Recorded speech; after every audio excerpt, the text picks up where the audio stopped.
पाकिस्तान अल्लाह ताला ने कायम रहने के लिए बनाया है, ये कायम रहेगा। बदनसीब होंगे वो लोग जो इसको तोड़ने की बात करें, ये मायूसी फैलाएं। लोगों को बदनसीब होने दें, अपने नसीब की फिक्र करें। दुनिया और आखिरत में अल्लाह के रसूल सल्लल्लाहु अलैहि वसल्लम के साथ अंबिया, सिद्दीकीन, शुहदा और सालिहीन के साथ अल्लाह आपका अंजाम करे। Stand United, stand firm. Pakistan जिंदाबाद। ये लोग जो उम्मत के बदखां हैं, उनमें कोई नहीं बचेगा। जो दीन इस्लाम और मुस्तफा के बदखां हैं, बेवफा हैं, बेलाखिर फना हो जाएंगे, बर्बाद होंगे, कोई नहीं बचेगा।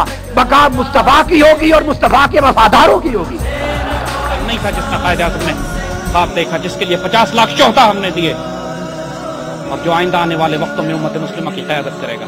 ये अज़ानें बार बार आपके पास नहीं आएंगी।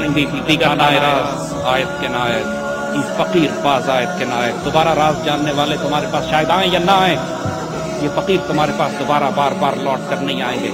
तौबा का वक्त तुम्हारे पास अब है। कुछ हुक्मरानों को भी वार्निंग दी जा रही है, इनकी कब्रों के निशान किसी को नहीं मिलेंगे। जिस रविश पे ये चल रहे हैं आज, अल्लाह ने अपने बंदे लेकर आने, वो आने वाले हैं। सिर्फ इंतजार करो, हम आपके साथ इंतजार कर रहे हैं। अल्लाह इस पाकिस्तान का हामी और नासिर है और रहेगा इंशाअल्लाह। मेरा जीना मरना, मैं तो हमेशा नहीं रहूंगा, ये एक आवाज है। आप सुनते हैं लोगों, कुछ अरसा और रहेगी, कुछ दिन और होगी, जब अल्लाह ने चाहा ये भी बंद हो जाएगी।